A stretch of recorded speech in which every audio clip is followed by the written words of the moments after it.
Assalamualaikum warahmatullahi wabarakatuh. Halo Sobat Sosiologi dimanapun berada, salam sinergi. Kita jumpa lagi dalam podcast Sosiologi di channel Bisa jurusan Sosiologi Fakultas Ilmu Sosial dan Ilmu Politik Universitas Bengkulu. Alhamdulillah pada kesempatan kali ini kita bersama dengan salah satu narasumber ya yang akan berdiskusi ya. Tentu saja diskusi kita kali ini akan sangat menarik. Kita akan bersama dengan Bapak Dr. Andes Sumarto Widiono MSI. Beliau merupakan salah satu akademisi dari jurusan sosiologi. Beliau sebagai dosen, peneliti, dan tentu saja beliau sudah memiliki banyak pengalaman ya di lapangan terkait dengan pemberdayaan, penelitian, dan pengabdian masyarakat. Langsung saja kita sapa. Selamat pagi Pak Marto. Selamat pagi. Apa kabarnya Pak? Baik. Alhamdulillah, luar biasa ya Pak. Sehat. Terima kasih sebelumnya Bapak sudah berkenan hadir dalam podcast Sosiologi kali ini ya Bapak. Kita mungkin kali ini akan berbincang tentang Emile Durkheim ya Bapak ya. Iya, jadi kesempatan kali ini kita akan berbincang tentang Emile Durkheim. Tentu mungkin Sobat Sosiologi dimanapun berada sangat familiar ya dengan Emile Durkheim gitu ya. Beliau adalah salah satu tokoh sosiologi yang sudah mengeluarkan dan menghasilkan banyak konsep dan teori ya di sosiologi gitu. Nah, ngomong-ngomong soal Emile Durkheim nih, kenapa Pak kita mau membahas soal Emile Durkheim? Iya, tokoh sosiologi satu ini luar biasa menurut saya karena pemikirannya itu menjadi satu tonggak pemikiran disebutnya menjadi eksemplar dari sosiologi begitu. Eksemplarnya menjadi eksemplar paradigma fakta sosial. Sementara realitas-realitas sosial ini lebih banyak berupa fakta sosial. Nah, seringkali di dalam kehidupan kita tidak atau kurang mengetahui apa sih fakta sosial. Kira-kira begitu. Nah, ya itu ya. Pada kesempatan ini kita pengen tahu juga sebenarnya fakta sosial yang dikemukakan oleh Durkheim itu seperti apa dan mungkin bagaimana konteksnya dengan kondisi sosial sekarang gitu Pak? Iya, fakta sosial itu sebenarnya ya sederhana aja. Sederhana ya Pak ya, memahaminya ya.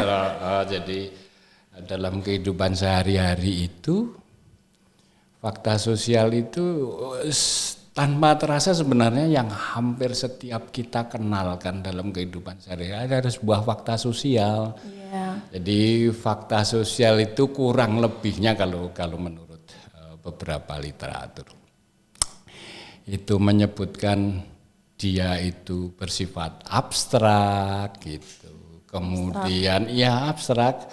Kemudian yang kedua bersifat umum kayak gitu itu. Jadi general ya. Iya, bersifat berlaku umum kayak gitu itu. Yang agak lebih asik lagi itu memaksa kita masyarakat untuk mengikutinya gitu, apa yang dimauin oleh sebuah realitas itu. Jadi fakta sosial itu memang ada sebagai realitas dan sangat dekat dengan kita ya sebenarnya Pak ya. Sangat dekat, sangat akrab, bahkan menjadi kita begitu mendarah dagingnya di dalam kehidupan kita. Kita tuh sampai tidak merasa bahwa di dalam kehidupan ini adalah hampir semuanya kita itu berupa fakta sosial. Fakta individualnya itu hampir tidak kelihatan di dalam kehidupan kita. Kehidupan apapun, mau ekonomi, politik, keluarga, apapun. Berarti sumbangsih Durkheim sendiri menguak ya atau mendiskusikan soal fakta sosial itu menjadi hal yang sangat relate ya dalam kehidupan kita. Tapi mungkin biar kita juga lebih memahami Pak nih, kan tadi Bapak menyampaikan nih kalau fakta sosial itu sifatnya memaksa, umum, abstrak. Contoh realnya sendiri seperti apa Pak fakta sosial itu? Iya ya, kalau kita berpikir soal abstrak ya. Abstrak itu memang tidak konkret. Jadi maksudnya abstrak itu tidak konkret, jadi tetapi nyata loh Mbak. Iya. Meski dia itu abstrak, tetapi dia itu nyata, cuma tidak konkret. Ini sebuah istilah saja ya. Kalau konkret itu pemahamannya adalah diukur dengan panca indera, konkret. Jadi kalau di dalam Weber itu menyebutnya yang konkret itu, yang nyata itu adalah individu karena bisa dilihat oleh panca indera. Tetapi kalau saya bertanya masyarakat itu mana? Gitu. Tetapi itu konkret, tetapi itu nyata. Masyarakat itu ada, keluarga itu ada. Iya, betul. Iya, kemudian organisasi itu ada kan gitu. Adat itu ada, tetapi apa itu kan begitu itu. Jadi yang dimaksud nyata itu seperti itu. Itu nyata-nyata ada, tetapi bersifat abstrak. Bahkan contoh yang agak ya sepele misalnya kalau saya menyebut dalam kehidupan sehari-hari ya. Iya Bapak. Iya, misalnya tadi saya sudah sebutkan misalnya keluarga misalnya. Atau saya menyebut bapak. Bapak itu adalah sebuah fakta sosial. Iya. Kenapa begitu? Karena begini nih. Jadi bersifat abstrak gitu ya, umum, maksa kan gitu. Oke, jadi kalau kita disebut bapak, misalnya saya bapak gitu. Maka saya itu kemudian mengikuti aturan-aturan yang ada sebagai bapak. Kayak gitu tuh. Iya. Statusnya sebagai bapak. Iya. Kemudian seperti yang Bapak tadi sampaikan ya, aturannya ada seperti itu. Iya, konkret dan maksa. Kalau saya itu bapak, maka saya harus melakukan bekerja. Apa? Iya. Perannya seperti apa? Iya, sesederhana itu. Jadi, tapi kemudian bapak itu ada enggak? Nah, bapak itu di seluruh dunia ada yang disebut bapak. Tetapi kayak apa? Ya kayak itu gitu. Jadi ini sebuah konsep. Jadi seringkali kalau kita menyebut mahasiswa, iya mahasiswa, iya mahasiswa. Nah mahasiswa itu konsep juga. Seringkali di dalam konsep-konsep yang begini, ini konsep itu bersifat ideal. Jadi konsep kalau saya itu bersifat ideal. Iya, konsep itu bersifat ideal. Jadi kalau kita bicara mahasiswa gitu, ada di dalam sebuah pikiran kita. Oh, mahasiswa itu ya begitu itu anunya punya gambaran ya seperti apa sebenarnya. Betul. Jadi gambarannya itulah fakta sosial. Jadi kalau ada mahasiswa kok tidak belajar ya lucu.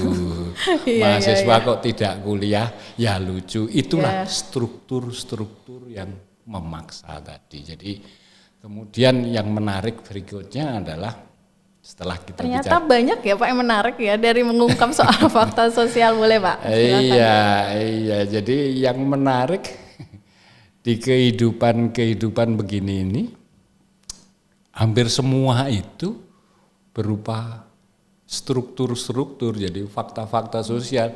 Oke lah, kalau kita disebut dosen gitu, dosen itu fakta sosial. Iya. Maka dosen tugasnya bla bla bla harus begini, meneliti, mengabdi, ya Pak. Persis seperti di Dharma. Itu. Iya, ini kan itulah dosen. Kemudian kalau ada dosen kok tidak seperti itu. Nah, ini menjadi lucu di dalam realitas itu gitu. Nah, yang ingin saya omongkan struktur itu yang tadi disebut maksa, itu maksanya luar biasa loh Mbak. Karena sifat iya, maksanya itu luar biasa. Mengikat keras. Jadi kita itu diarahkan betul harus begini dan seterusnya. Kenapa begitu?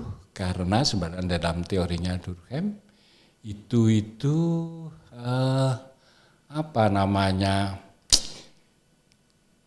dia bayangkan, tadi saya menyebut ideal gitu ya, dia bayangkan bahwa masyarakat itu adalah sebagai social order.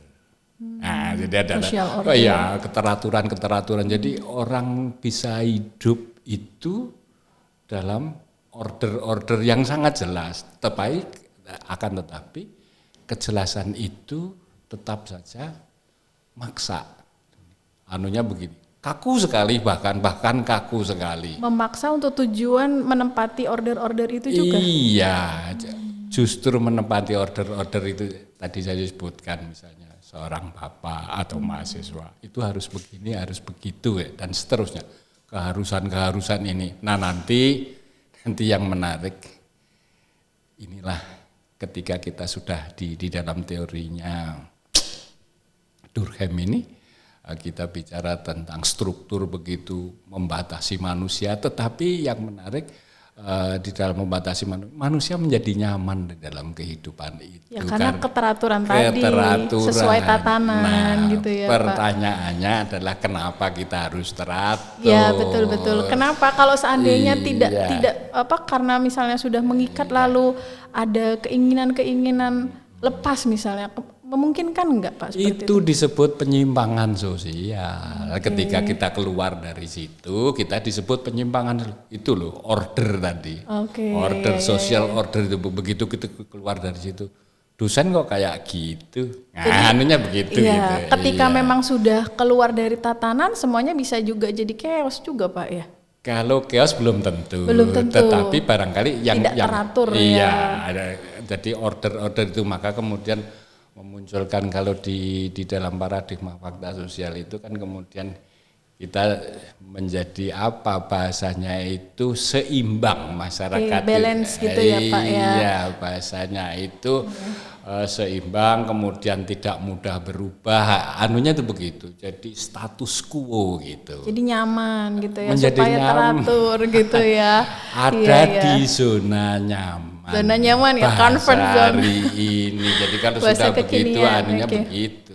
Ya ternyata menarik ya Pak ya. Iya, anunya itu begitu. Jadi inilah order-order di dalam kita kehidupan kita sehari-hari. Nah ini sebenarnya prosesnya kalau kita agak ke belakang lagi, kenapa sih kita begitu, tadi kita bicara order-order, kenapa sebenarnya? Karena sebenarnya untuk menyelesaikan masalah kehidupan kita. Jadi order-order tadi itu, social order itu untuk menyelesaikan problem-problem kehidupan itu. Sementara problem kehidupan itu sebut saja tidak terbatas kan. Banyak ya Pak ya. Iya. Kalau ngomongin soal problem itu mesti banyak. Pastinya. Dan pertanyaannya ketika problem tidak terbatas tetapi ordernya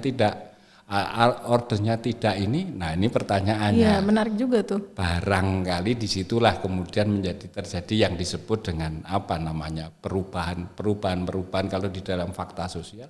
Perubahan itu dari dalam, jadi begitu ada persoalan itu muncul, kemudian ordernya itu masih seperti itu, maka ini order ini akan mengikuti perubahan yang terjadi. Itu. Iya, jadi perubahan itu dari dalam, bukan dari luar kalau di dalam order sosial seperti itu. Gitu. Yang menarik, ya bagi saya adalah menyelesaikan persoalan sosial. Yang menarik adalah bagi saya adalah hari ini, itu tuh.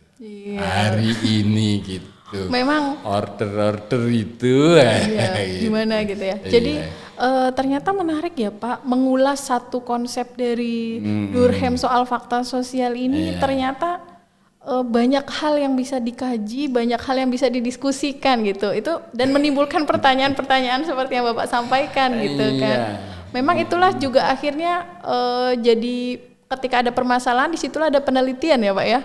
Kira-kira. Iya betul. Oke, dan tadi sudah ngomongin soal fakta sosial gitu, dan ada juga Durkheim itu kan selain fakta sosial dia juga ngobrolin soal mendiskusikan atau memaparkan soal solidaritas. Ya benar ya Pak ya. Iya. Gitu. Ketika mungkin kita obrolin soal solidaritas sendiri, Durkheim sendiri bagaimana kemudian mengemukakan atau menjelaskan soal konsep solidaritas, Pak? Iya, solidaritas itu terbangun, gitu ya Mbak ya.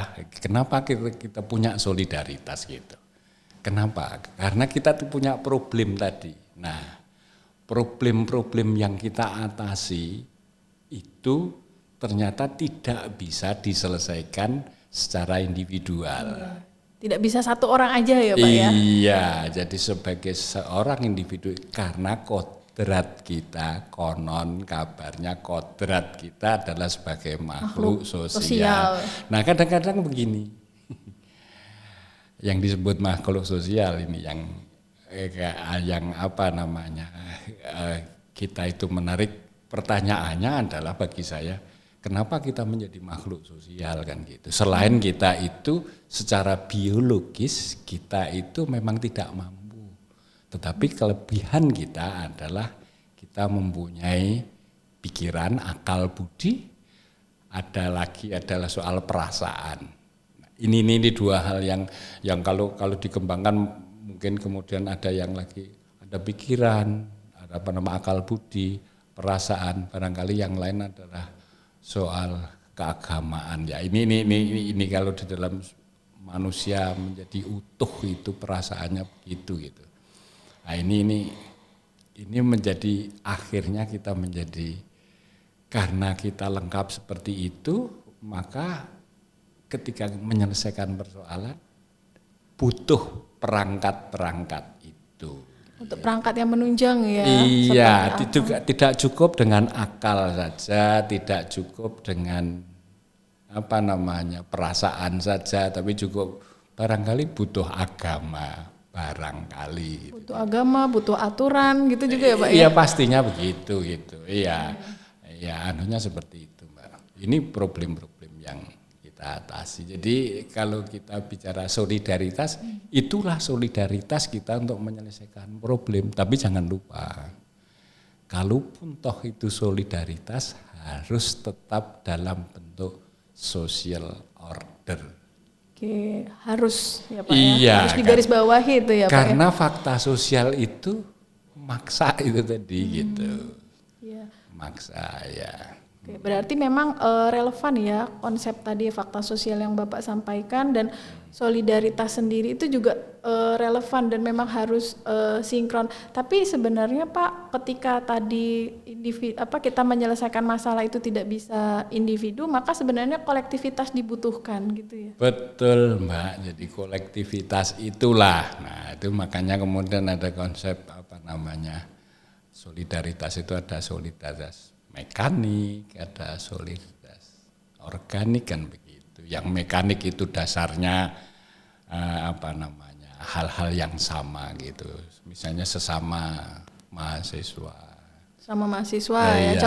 Contoh nyata dari solidaritas mekanik gitu ya Pak ya. Sesama pedagang, sesama buruh, sesama homogen sifatnya ya. Iya, sesama perempuan yang suka ngerumpi. Ya, itu sesama anunya. Jadi itu ada kemudian ada semacam solidaritas yang tumbuh di situ.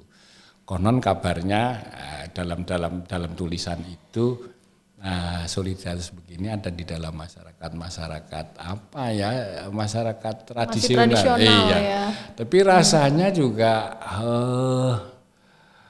barangkali memang seperti itu, tetapi yang benar-benar itu sebenarnya antara mekanik dan organik itu menurut saya agak susah dipisahkan, karena realitasnya kita tetap mempunyai mempunyai perbedaan satu dengan yang lain. Meski kalau dulu, ini cerita yang dulu masyarakat hunting dan fishing, itu pembagian kerja kan belum banyak, jadi relatif semua sama, kemudian masyarakat tradisional semuanya sama, kita bisa menyelesaikan satu unit pekerjaan. Maka kalau pedagang itu ya sesama pedagang, sama gitu ya Pak ya. Menyelesaikan begitu. Iya.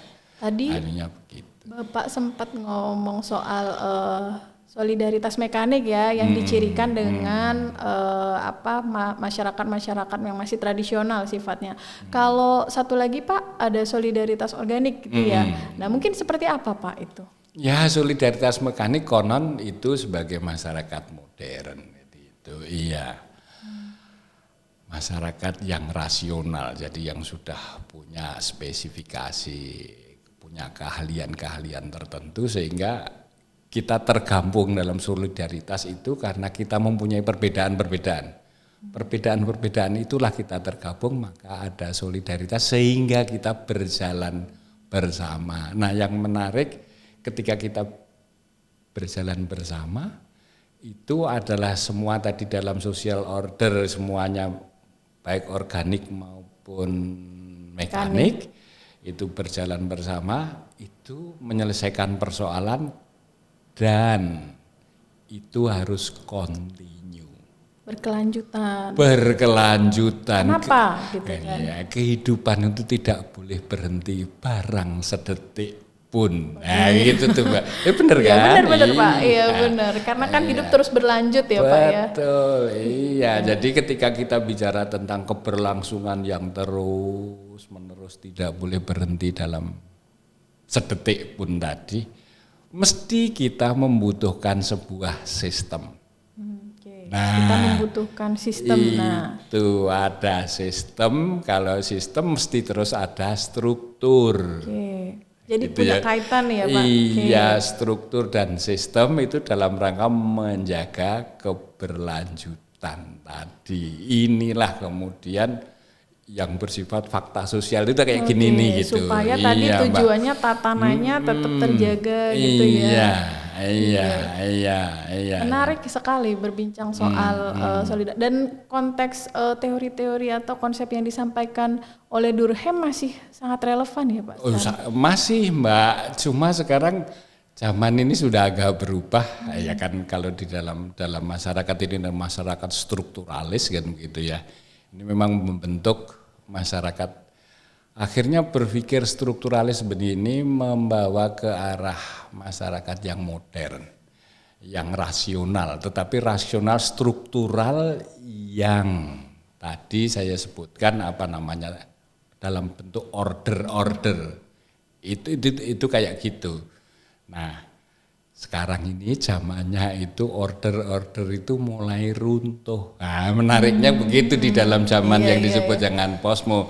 Tetapi masyarakat modern ini kemudian di posmo ini kan kemudian struktur ini mulai mengalami guncangan kayak gitu Mbak.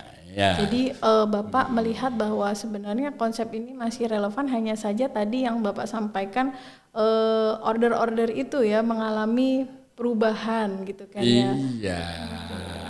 Menarik sih sebenarnya Pak. Nah, ketika kita juga berbincang soal Durkheim ini ya, karena tadi kaitannya fakta sosial, relate juga dengan solidaritas. Tadi Bapak juga mengemukakan soal agama. Nah, apakah Durkheim ini juga menghasilkan konsep ya yang berkontribusi dalam agama gitu Pak? Boleh Pak di-share Pak? Iya, agama di dalam Durkheim itu bicara penelitian dia di Australia itu ya. Itu bicara bahwa masyarakat itu terbentuk menjadi satu hal terintegrasi ya, karena dalam teori Durkheim itu salah satu hal yang penting adalah bicara integrasi. Tadi bicara begitu, ada solidaritas, kemudian itu bisa menyelesaikan problem itu dalam rangka kita tetap sebagai masyarakat yang utuh terintegrasi ya gitu. Jadi kalau kita bicara kalau bicara agama, nah agama ini menjadi penting karena misalnya di dalam penelitiannya Durkheim tadi itu orang melalui totem itu orang itu menjadi bisa terintegrasi, terkumpul menjadi di dalam satu unit masyarakat itu dipersatukan melalui agama tadi dalam bentuk totem. Totem itu apa sih? Ya. Totem itu adalah semacam simbol yang mempunyai kekuatan. Barangkali kekuatannya selain ideologis, bahkan kekuatannya metafisik begitu ya. Oh iya, jadi totem Sampai itu kaitannya dengan metafisik dan mungkin mengikat juga ya Pak ya. Betul, sampai mengikat kita. Taruhlah kita di dalam agama Islam itu misalnya agama Islam itu kalau kita melihat gambar masjid yang kayak begini, ini kubah masjid yang seperti itu. Oh, ini Islam kan begitu. Iya. Tempat ibadahnya umat Islam iya, gitu ya. itu totem. Kira-kira seperti itu ya. Tetapi apakah kemudian saking begitu percayanya pada itu gitu. Kalau kita melihat kubah di Rusia gitu, itu masjid gitu. Padahal bukan. Nah, kadang-kadang begitu. Atau kita melihat bulan sabit, iya itu gitu. Tapi menariknya sebenarnya bulan sabit itu sebenarnya tidak hanya dimiliki orang Islam loh, Mbak. Oh iya, Pak. Iya, pernah memperhatikan pohon terang? Oh iya, relate dengan agama yang lain gitu ya, Pak. Iya. Betul juga. Iya, pohon terang itu ada bulan sabitnya juga, bulan bintang itu seperti itu. Jadi saya juga tidak tahu kalau kenapa kita sering menegasikan kelompok-kelompok yang lain gitu. Sementara totemnya kurang lebih sama gitu, anunya cuma di dalam membaca itu. Tetapi itu yang pasti adalah dalam bentuk keagamaan itu mampu mengikat masyarakat untuk menjadi satu ikatan yang sangat kuat. Di dalamnya ada solidaritas dan itu bukan hanya berhubungan ke vertikal tetapi juga horizontal. Oh iya. Gitu Mbak. Menarik ya Pak ya. Jadi ngomongin soal Durkheim ini bisa berkembang soal tentang fakta sosial, berkembang juga tentang solidaritas. Bahkan Durkheim sendiri punya kontribusi menelurkan konsep-konsep ya dalam agama gitu ya, seperti yang Bapak sampaikan gitu. Iya. Nah, saya pernah membaca juga Pak bahwa sebenarnya konteks yang relate Durkheim itu pernah melakukan penelitian tentang suicide gitu ya. Nah, itu juga gimana Pak? Boleh cerita nggak Pak? Iya.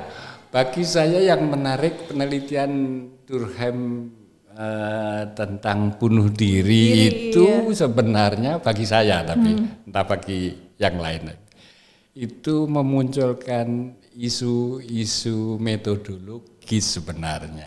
Jadi, seperti apa itu Pak? Iya, akhirnya karena penelitian bunuh diri itu kan yang diteliti orang yang sudah mati. Iya.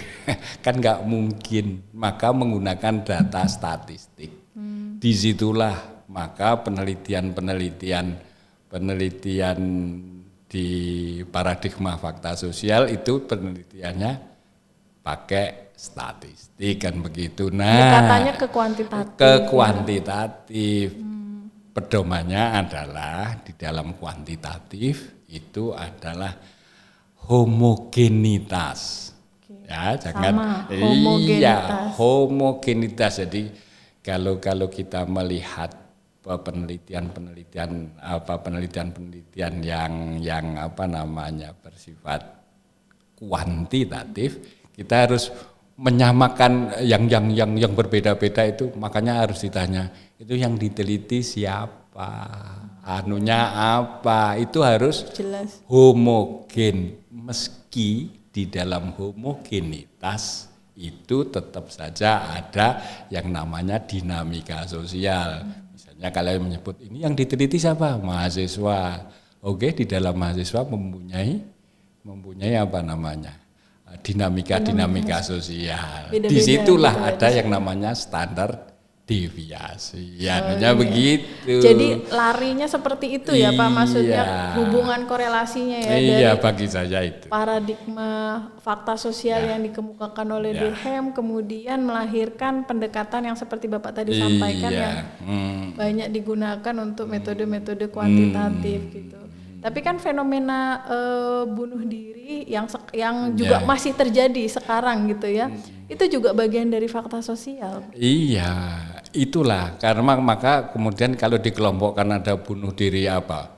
Bunuh diri Ada banyak jenis. anomi misalnya. Iya, bunuh diri anomi misalnya, ketidakteraturan atau chaos begitu. Iya, karena orang pada masyarakat seperti itu mengalami kemudian bunuh diri begitu. Tapi itu seragam dalam ukuran ketika masyarakat mengalami chaos, itulah terjadi bunuh diri atau bunuh diri individual kan. Iya, individual. Karena ada jenis banyak ya Pak, Iya, bunuh ada diri 4 ya. ya. Saya jadi ingat kayak kalau di Jepang itu kan bunuh diri yang cenderung dia mengesampingkan nilai-nilai yang dia pegang demi sebuah nilai bersama gitu ya Pak ya. Kemudian mungkin setiap lokasi beda ininya juga ya, beda jenisnya ya. Kayak di beberapa daerah ada bunuh diri seperti di Korea juga beda gitu ya. Ya, yang menarik di sekarang ini Korea yang sudah maju begitu, tapi mengalami angka bunuh diri yang cukup tinggi gitu. Oh iya, betul. Ya, karena itu relate juga dengan kondisi yang sekarang terjadi gitu ya. Struktur menekan ternyata Mbak. Jadi kehidupan kemajuan yang begitu kita Seberapa besar sebenarnya struktur itu menekan, Pak? luar biasa besar Mbak. Jadi kalau kita mengalami ketidakberhasilan gitu di dalam masyarakat yang serba saya harus capaiannya sekian, anunya sekian, itu kan struktur. Jadi dirinya itu sampai tidak dihargai, maka kemudian penyelesaiannya adalah bunuh diri itu tadi gitu. Jadi itu menarik kalau menurut saya. Jadi kalau di Jepang itu kan misalnya kami kasih demi bangsa dan negara. Demi bangsa dan negara. Iya, itu kan itu altruis bahasanya itu. Ya, altruis. Iya, tapi kalau yang di situ itu sangat individual gitu bunuh dirinya begitu. Nah, itu karena tekanan-tekanan struktur yang begitu kuat, kemudian dia nggak mampu kan begitu menahan itu gitu. Iya, betul sekali.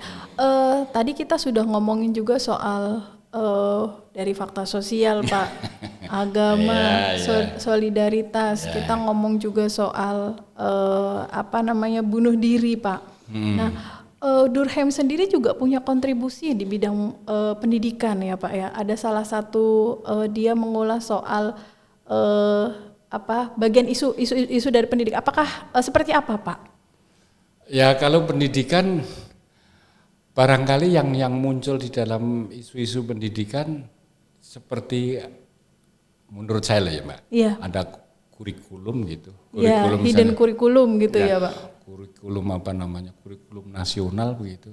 Nah, yang menarik sekarang ini makanya ya Mbak ya, kalau dulu ada kurikulum nasional begitu, nekan kita harus seragam gitu, bahwa kemudian di dalam pendidikan itu ada Mbak, kayak semacam ideologisasi kita itu harus menjadi orang Indonesia yang begini-begini. Hari ini kurikulumnya kurikulum merdeka gitu.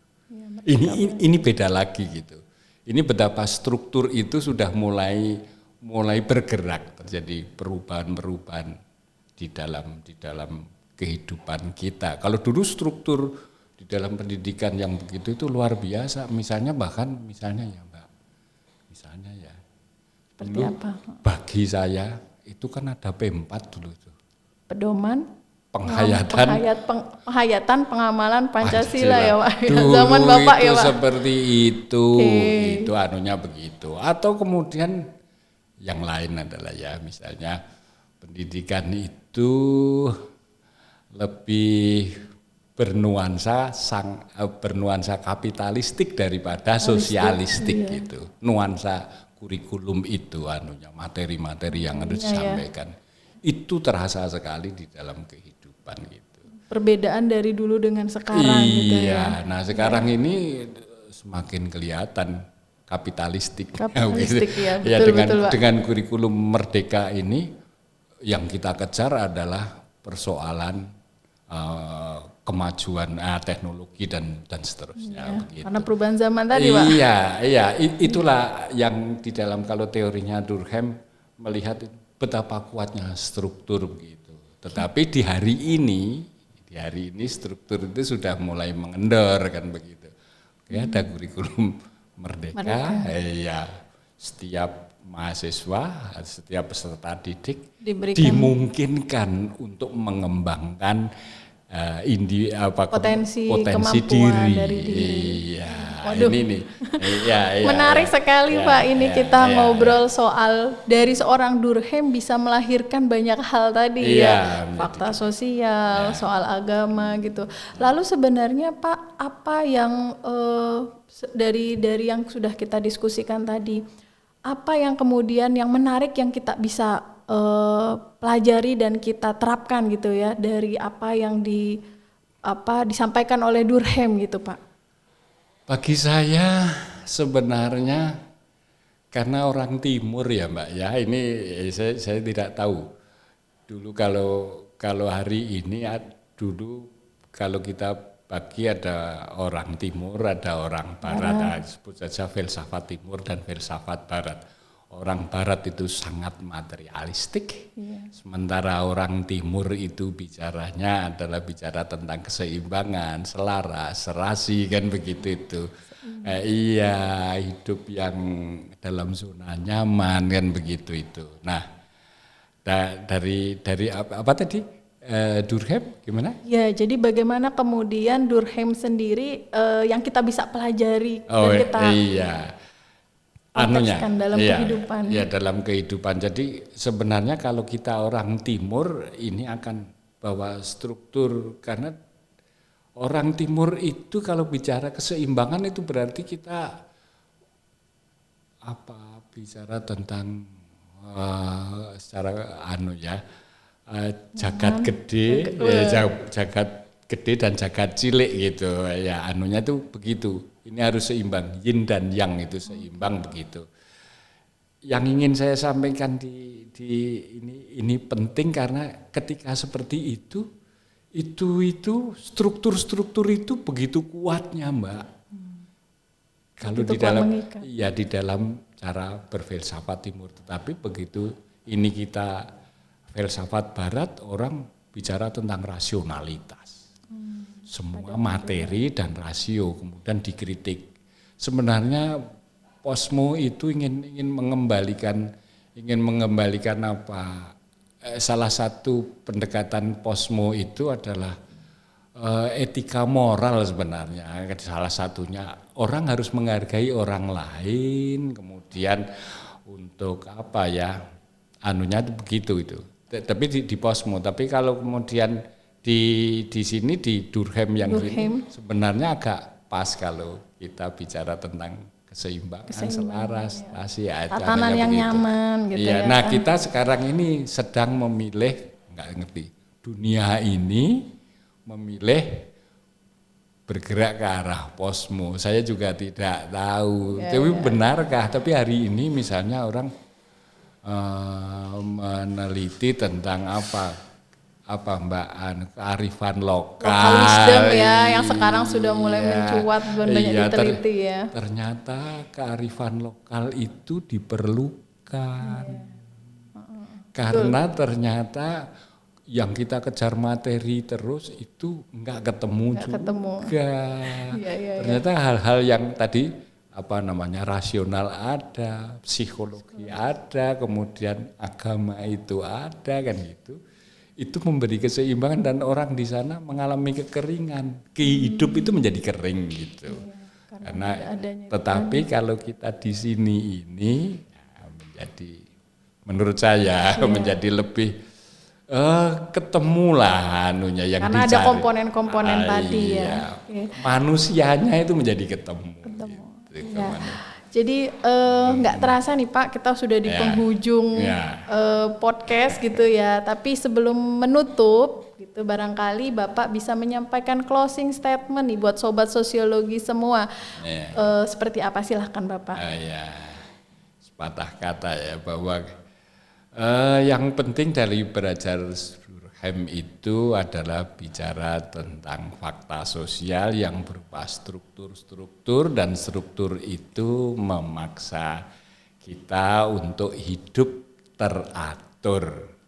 Itu saja. Kalau kita bertanya baik dan buruk, saya tidak tahu, tapi kita menjadi hidup teratur. Itu saja. Itu saja. Oke, baik. Itu ya sobat sosiologi dimanapun rekan-rekan berada. Tidak terasa ya waktu, karena diskusi ini sebenarnya sangat menarik ya, ngomongin dari satu tokoh sosiologi saja, seorang Emile Durkheim, kita bisa mendiskusikan banyak hal karena banyak sekali konsep yang dijelaskan oleh Durkheim sendiri yang ternyata relevan dengan kondisi kita saat ini, begitu. Nah, terima kasih buat Pak Marto yang sudah meluangkan waktunya pada kesempatan ini. Insya Allah nanti rekan-rekan kita bisa berjumpa lagi di podcast sosiologi di episode-episode berikutnya. Terima kasih, salam sinergi, wassalamualaikum warahmatullahi wabarakatuh. Waalaikumsalam warahmatullahi wabarakatuh.